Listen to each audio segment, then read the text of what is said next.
Welcome back, students. Now we move on to the exercise 13.1.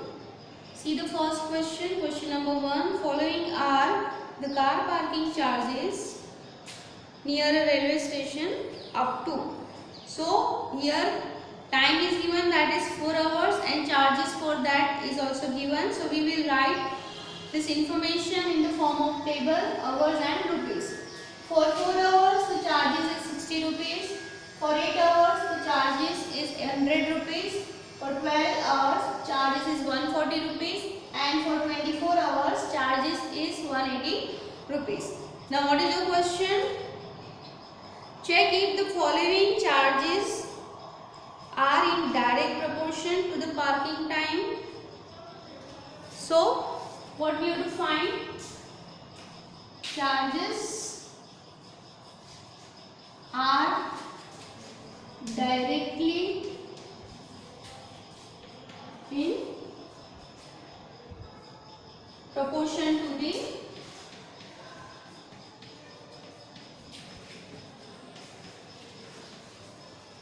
time. That we have to check. So let's see how we check it. So we know that for direct variation or direct proportion, what is the formula? X upon y is equal to constant. So if you take the ratio 4 by 60, 8 by 100, 12 by 140, 24 by 180, so your ratio will be constant, means you are getting the same answer. So let's check it. So 4 by 60, we know that it is divisible by, and 60 is divisible by 4. So what is the answer? 1 divided by 15. Now we take 8 by 100. Then check what is the answer. So this is divisible by 25, and this is 2 4s. So 2 divided by 25, we are getting the answer.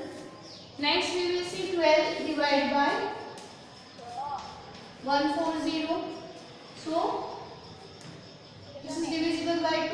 So if you take 6 2s are 12, 70 2s are 140. Again it is divisible by 2. 3 2s are 6, and it is 35 2s are. So what is the answer? 3 divided by 35. So we are getting the different answer. Then if you are taking 24 divided by 180. 6 4s are 4 6s are, and this is 30.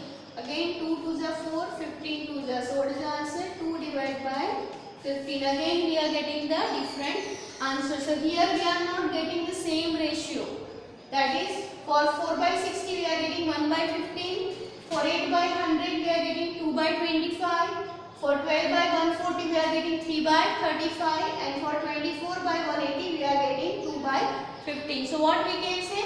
This is not in direct proportion. So this way we can solve first questions. Let's move on to the second question.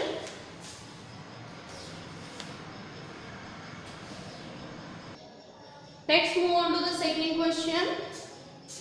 The question is, a mixture of paint is prepared by mixing 1 part of red pigments with 8 parts of base.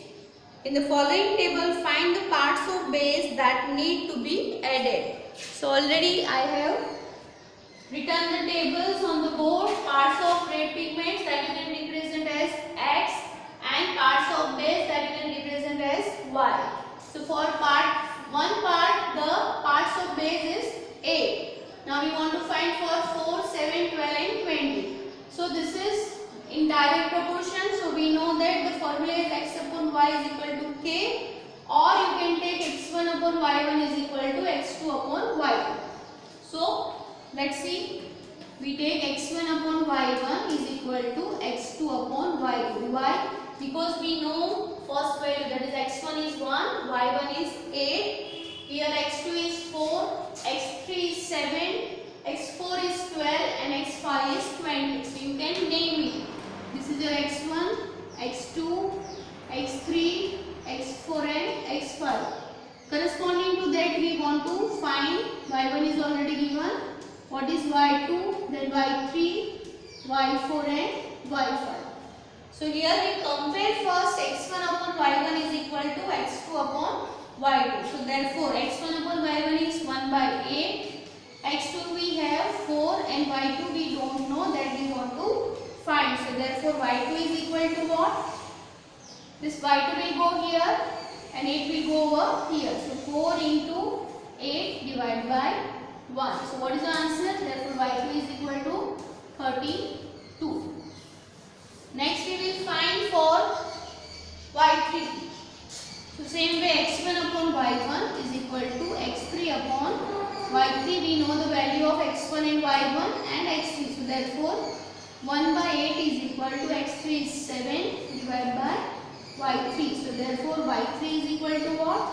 7 into 8 divided by 1. So therefore y3 is 56. 7 8 is 56. Same way we can find for x4 y4. So x1 upon y1 is equal to x4 upon y4. So therefore 1 by 8 is equal to what is your x4? 12. 12 by y4. So therefore y4 is equal to what? 12 into 8 divided by 1. So therefore y4 is equal to 96. Same way you can find for x5 is equal to 12. So what we can write, x1 upon y1 is equal to x5 upon y5. Now we substitute the value, that is 1 by 8 is equal to your x5 is 20. So 20 divided by y5. So therefore what is your y5? 20 multiplied by 8 divided by 1, which is equal to 160. So this way we can find all the values, that is what is y2, y3, y4 and y5 with the help of the formula, that is x1 upon y1 is equal to x2 upon y2. This is in direct proportion. So this way we can solve question number 2. Next we will see question number 3.